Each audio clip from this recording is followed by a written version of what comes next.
오늘 시간에는 약속의 유업을 얻는 자라는 제목으로 하나님 말씀 증거하도록 하겠습니다.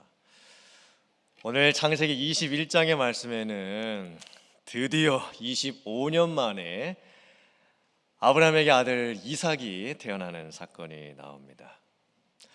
근데 솔직히 아브라함에게는 자기 아들이 태어났으니까 그렇게 기쁜 일이 되겠지만 사실 이삭이 태어나는 거하고 나하고는 도대체 무슨 상관이 있는 것일까요?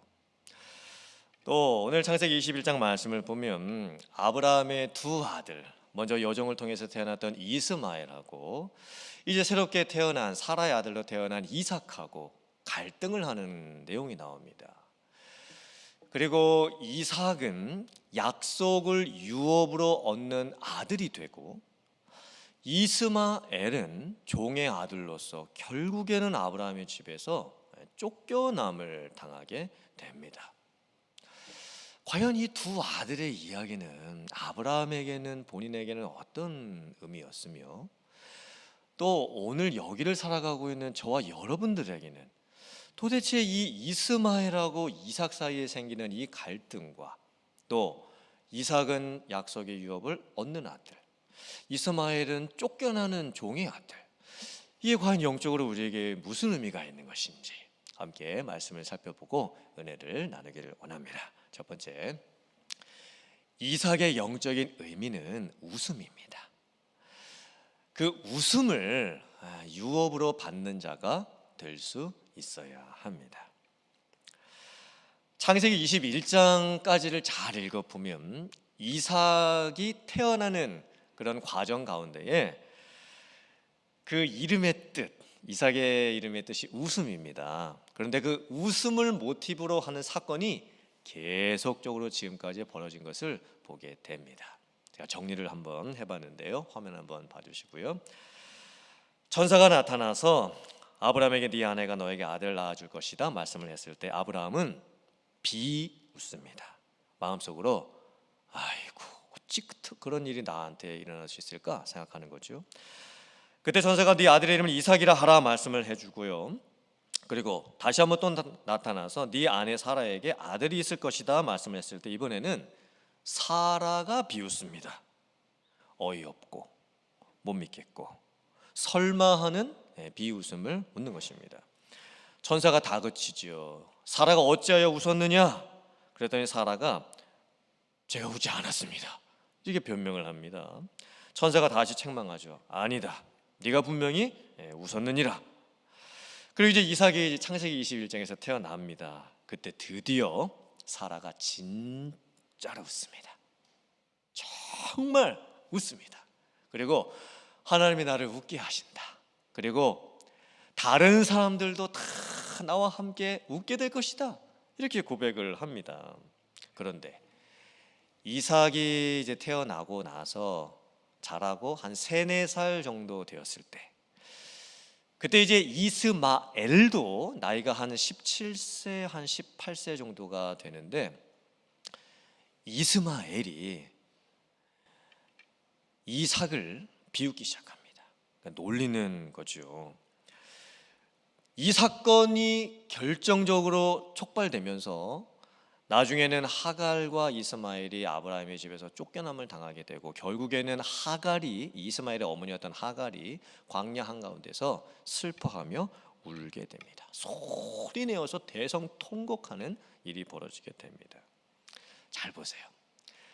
지금까지 창세기 12장부터 창세기 21장까지 올 때까지 25년의 세월 동안에 이삭을 중심으로 해서 웃음, 비웃음, 울음 이 3가지 사건이 계속 교차해서 일어나는 것을 보게 됩니다. 이삭은 그 이름의 뜻이 웃음이라는 뜻인데 근데 참 안타깝게도 처음에 아브라함도 사라도 웃지 못했습니다. 인간적인 비웃음 뿐이었습니다. 그런데 이삭이 탄생했을 때 드디어 아브라함과 사라에게 웃음이 찾아옵니다. 진짜 웃음이 찾아오게 되는 겁니다. 그런데 그 와중에 또 이스마엘은 비웃지요. 왜 이스마엘이 비웃었을까? 이스마엘은 이삭이 태어나기 전까지는 자기가 아들이었습니다. 아브라함의 아들이었습니다. 물론 여종의 아들로 태어나기는 했지만 그래도 엄연히 아브라함의 아들이었습니다. 그런데 이삭이 태어났을 때 자기의 위치를 빼앗기게 되는 거예요. 그래서 비웃는 거지요. 이삭을 보면서 이제 이스마엘은 한 17세, 18세 정도의 한 고등학생 나이입니다. 그리고 이삭은 이제 한 3, 4살 정도의 정말 어린 아이입니다. 근데 그 어린 아이를 향해서 비웃는 거예요. 야, 네가 정말 약속의 아들이냐? 야, 네가 뭔데 태어나가지고 나를 이렇게 힘들게 하는 거냐? 네가 왜 태어나서 나를 이렇게 초라하게 만드는 거냐? 이렇게 막 비웃기 시작을 하는 거예요. 이삭이 있으면 웃게 되는 것이고 이삭이 없으면 웃지 못하든지 비웃게 됩니다. 이삭은 다른 사람을 웃게 만들어주는 사람이 되고, 제가 다음 주일날 또 설교를 하겠지만 이삭은 제단에까지 받쳐져 가지고 죽을 위험까지 겪게 됩니다. 자기의 희생과 자기의 죽음으로 다른 사람을 웃게 만들어주는 그런 역할을 이삭이 감당을 하게 되는 거예요. 그럼 이삭이 태어나고 웃는다라는 이 의미가 진짜 뭘까요? 그냥 인간적인 웃음일 뿐일까요? 아닙니다. 이삭은 지금 장차 오실 예수 그리스도를 예표하는 자입니다. 이삭이 주는 그 웃음의 의미는 다른 사람들에게도 영적인 웃음의 의미가 될 수 있는 것이고, 궁극적으로는 장차 오실 예수 그리스도를 통한 그 기쁨이 무엇인지를 우리에게 가르쳐 주는 것입니다. 즉, 은혜가 있는 자는 웃게 되는 것이고 은혜가 없는 자는 웃을 수 없고, 또 이 세상을 살아가면서 항상 다른 사람을 비웃으면서 살아갑니다. 왜 세상은 이 모양이냐, 왜 저 사람은 저런 것이냐 라고 하면서 항상 그 마음속에 참된 웃음이 없이 살아가게 됩니다. 이삭, 영적인 의미로 이 웃음, 사실 하나님께서 아브라함에게만 그 웃음을 주신 것이 아닙니다.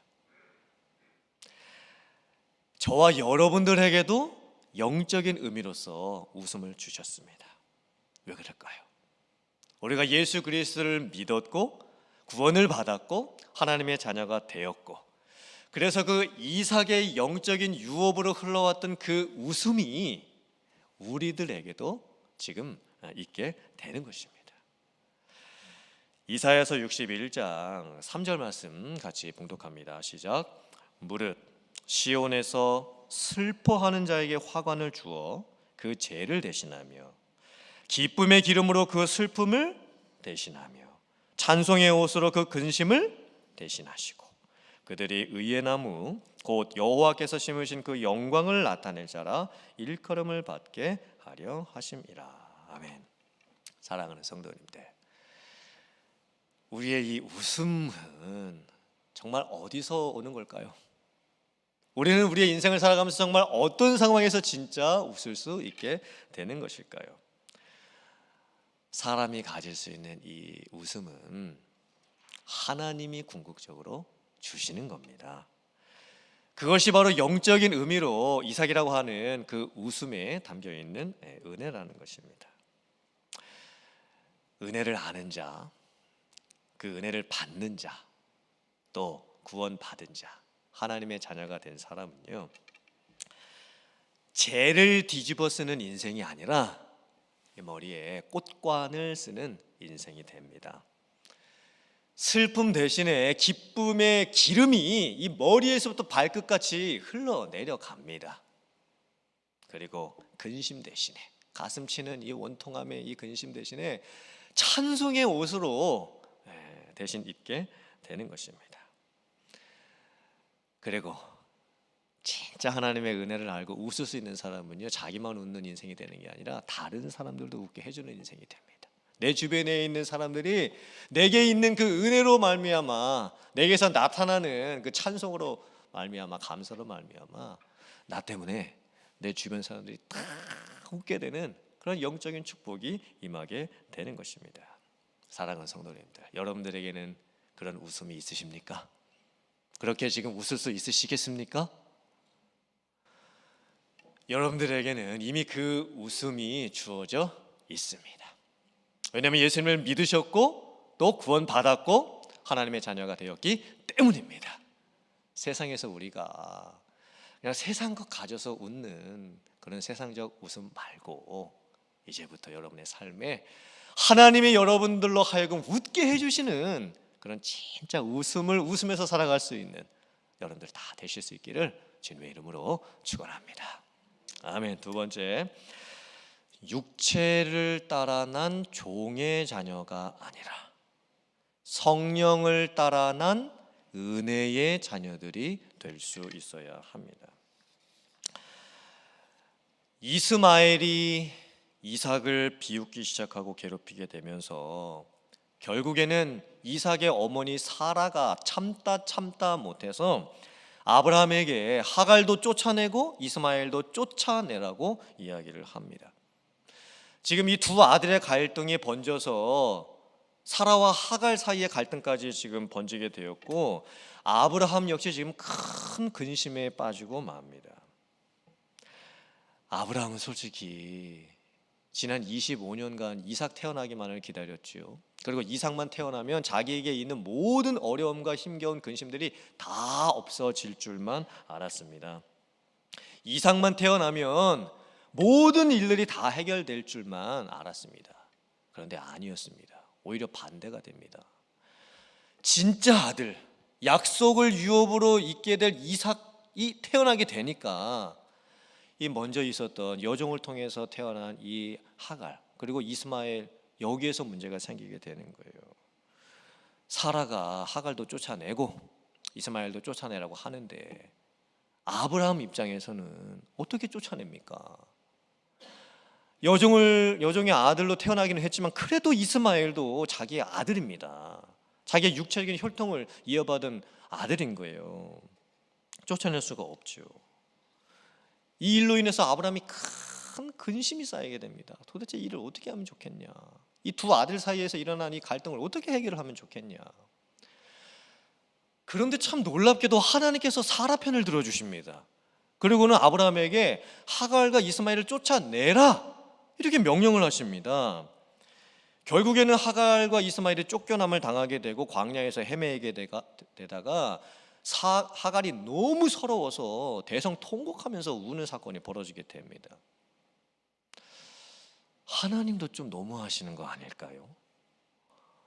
아니 어떻게 하나님께서 사갈 편만 드시고 사라 편만 드시고 하갈과 이스마엘을 쫓아내라고 하시는 걸까요? 그리고 아브라함도 너무 매정한 거 아닙니까? 아무리 여종이고 여종의 아들로 태어난 이스마엘이라고 해도 인간적으로 그냥 쫓아내는 게 너무 매몰차게 보일 수도 있습니다. 하지만 여기에는 하나님의 숨겨진 은혜와 아브라함의 숨겨진 자비가 담겨져 있습니다. 만약에 이스마엘이 계속해서 아브라함의 집에 머물게 되면 결국에는 이스마엘만 힘들어지게 됩니다. 왜냐하면 이스마엘의 어머니 하갈은 여종의 신분이었고 이스마엘도 여종의 아들로 태어난 것입니다. 종의 신분으로는 아브라함의 합법적인 상속자가 될 수가 없습니다. 그런데 아브라함이 만약에 이스라엘을 내보내게 되면 집에서 내보내게 되면 이스마엘은 종의 신분을 벗습니다. 자유자의 신분을 얻게 되는 거예요. 하지만 이스마엘은 상속권은 포기해야 합니다.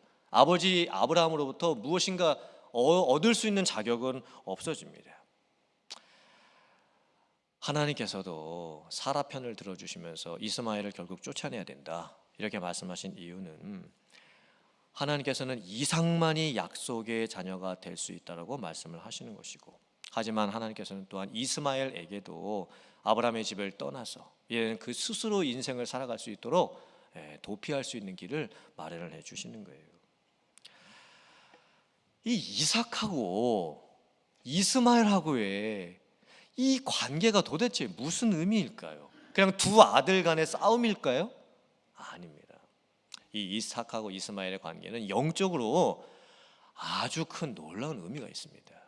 특별히 신약성경 갈라디아서 4장을 읽어보면 이 약속의 아들로 태어났던 이삭하고 종의 아들로 태어났던 이스마엘하고 무슨 관계인지, 그리고 이것이 오늘날 여기를 살아가는 예수님을 믿고 구원받은 우리들에게 무슨 의미가 있는지를 아주 자세하게 말씀을 합니다. 제가 다 설명을 드릴 수는 없고 제가 핵심만 정리해서 말씀을 드릴게요. 화면 한번 봐주세요. 왼쪽은 이삭, 오른쪽은 이스마엘입니다. 이삭은 자유자에게서 낳았고 이스마엘은 여종에게서 낳습니다. 이삭은 약속과 성령을 통해서 낳았고 이스마엘은 육체를 통해서 낳습니다. 이삭은 새 언약을 대표하는 은혜를 대표하는 사람이고 이스마엘은 신해삭 언약을 대표하는 율법을 대표하는 사람입니다. 이삭은 유업을 이어가는 자고 이스마엘은 유업을 이어가지 못하는 자죠. 자, 갈라디아서 4장 28절부터 30절 말씀 같이 봉독해 보도록 하겠습니다. 시작. 형제들아, 너희는 이삭과 같이 약속의 자녀라. 그러나 그때에 육체를 따라 난 자가 성령을 따라 난 자를 박해한 것 같이 이제도 그러하도다. 그러나 성경이 무엇을 말하느냐? 여종과 그 아들을 내쫓으라. 여종의 아들이 자유 있는 여자의 아들과 더불어 유업을 얻지 못하리라 하였느니라. 이삭하고 이스마엘은 단순하게 아브라함의 두 아들만 의미하는 게 아니었습니다. 이삭의 탄생은 단순하게 아브라함 개인에게 그냥 아들 태어났구나라고 하는 축복 정도가 아니었습니다. 이삭은 앞으로 오실 예수 그리스도를 예표하는 사람이었고 은혜로 구원을 받는다라는 것을 가르쳐주는 사람입니다. 반면에 이스마엘은 율법을 통해서 구원받으려고 그렇게 행위를 통해서 구원받으려고 애썼던 잘못된 전통을 고수하고 있었던 유대인들을 대표하는 것이었습니다. 과연 이 약속의 아들 이삭하고 종의 아들 이스마엘, 은혜로 구원을 받는 것과 율법으로 구원받지 못하는 것, 이게 오늘날 우리들에게 무슨 의미가 있는 것일까요? 우리 또한 예수님을 믿고 구원받았다라고 한다면 우리는 아브라함의 자손이고 또 이삭의 영적인 유업을 얻는 자입니다. 우리가 바로 그와 같은 사람인 것입니다. 사실 우리가 아브라함하고 피 한 방울도 섞이지 않았죠. 이삭하고도 피 한 방울 섞이지 않았습니다. 그런데 우리가 오늘 예수 그리스도를 믿고 구원받은 우리도 아브라함의 영적인 유업을 이어받는 사람이 되었고 이삭의 약속을 유업으로 이어받는 사람이 된 것입니다. 이 약속을 유업으로 얻는 자가 된다는 게 무슨 의미일까요? 사실 이 세상에는 두 종류의 사람들이 있습니다. 한쪽 종류의 사람들은 육체를 따라 난 사람들이고 다른 한쪽의 사람들은 영을 따라 난 사람들입니다. 육체를 따라 난 사람들이란 이 세상에서 부모의 그런 육체적인 혈통을 이어받고 태어나는 것이죠. 그리고 이 세상을 살아갈 때 육의 생각에만 사로잡혀가지고 세상을 살아갈 뿐입니다. 물론 부모님들을 통해서 어떤 물질의 유산 같은 것도 받을 수 있겠지요. 하지만 죽음으로 다 끝납니다. 그런데 영의 사람들이 있습니다. 약속을 유업으로 이어받는 사람들이 있습니다. 바로 저와 여러분들이죠. 하나님을 믿습니다. 또 나의 죄인됨을 고백합니다. 그리고 예수님께서 십자가에서 내 대신 죽으심을 알고 믿고 은혜로 구원받았음을 고백할 줄 압니다.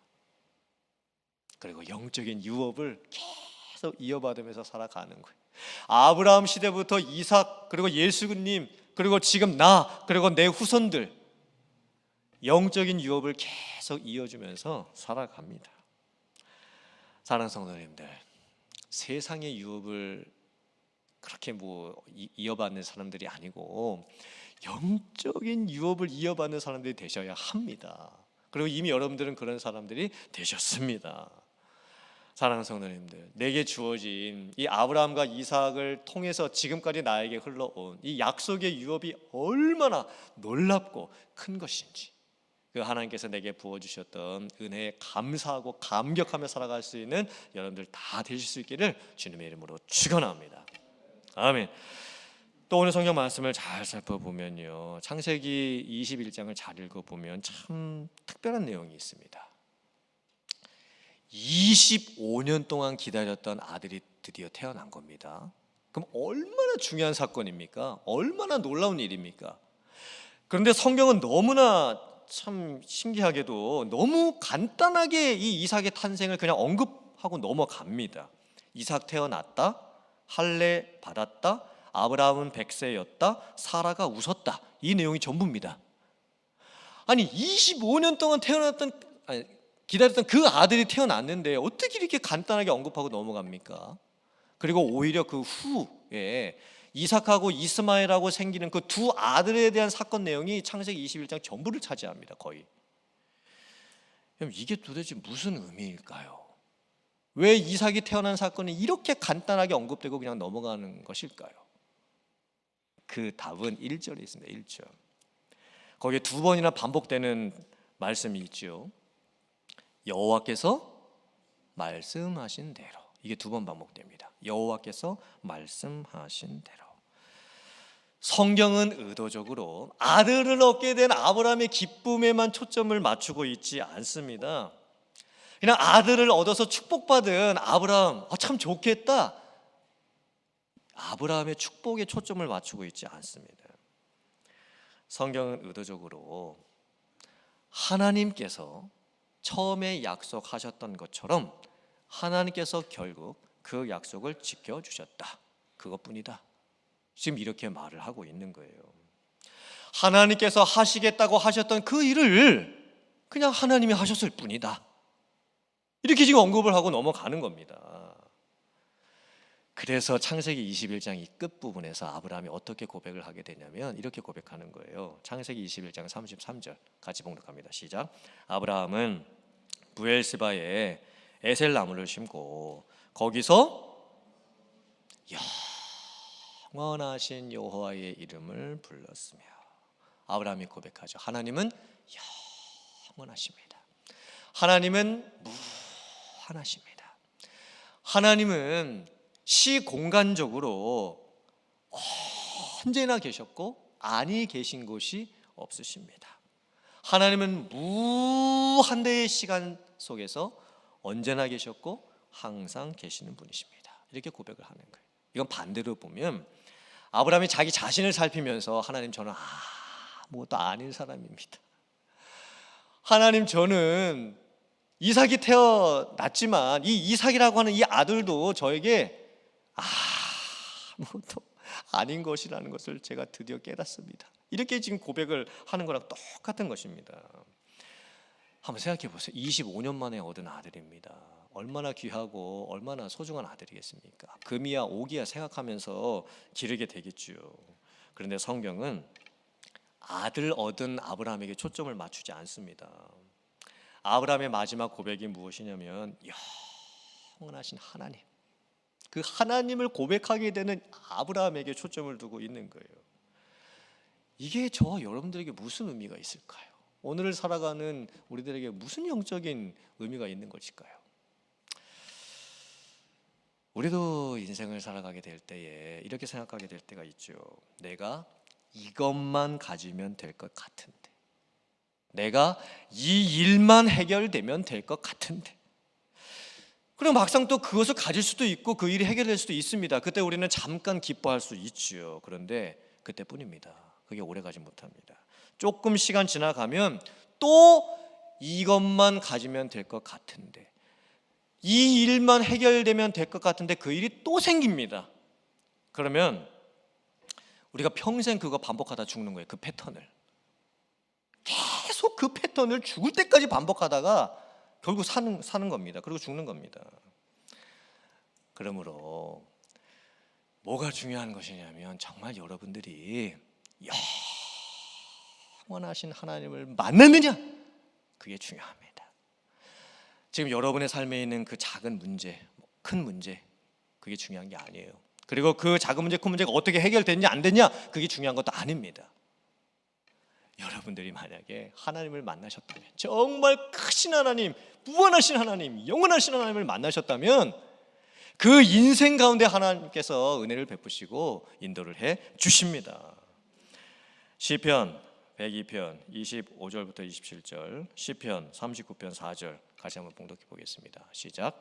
주께서 옛적에 땅의 기초를 놓으셨사오며 하늘도 주의 손으로 지으신 바니이다. 천지는 없어지려니와 주는 영존하시겠고 그것들은 다 옷같이 낡으리니 의복같이 바꾸시면 바꾸려니와 주는 한결같으시고 주의 연대는 무궁하리이다. 여호와여, 나의 종말과 연한이 언제까지인지 알게 하사 내가 나의 연약함을 알게 하소서. 우리가 가지고 있는 것은 다 낡아집니다. 얼굴은 늙어가고 또 나이가 들어가면서 몸은 한두 군데 아픈 데가 더 생기기 시작을 합니다. 남편과 아내가 내 삶의 전부인 줄 알았는데 내 남편도 나보다 먼저 떠날 수도 있고 내 아내도 먼저 떠나서 천국 갈 수도 있습니다. 자녀가 전부일 줄 알았는데 그 자녀도 이제 출가하고 부모님의 곁을 떠날 수도 있습니다. 비즈니스도 전부인 줄 알았는데 은퇴할 때도 오게 될 때가 있습니다. 그러므로 우리는 우리 인생을 살아가면서 내 종말과 연한의 처음과 끝이 무엇인지 어디까지인지 생각하면서 살 수 있어야 합니다. 내가 아무것도 아니라는 고백, 그것을 할 수 있어야 되는 것입니다. 사랑하는 성도님들, 오늘 이 말씀을 마치면서 먼저는 하나님께서 우리들에게 주신 이삭이라고 하는 이름에 담겨져 있는 그 웃음, 그 하나님이 여러분들에게 허락해 주시는 그 진짜 참 웃음을 웃을 수 있는 여러분들의 삶이 되시기를 주님의 이름으로 축원합니다.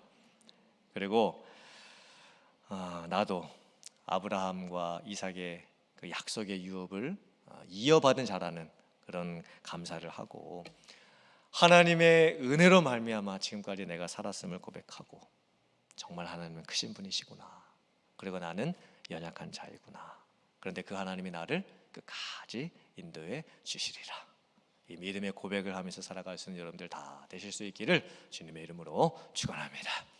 아멘.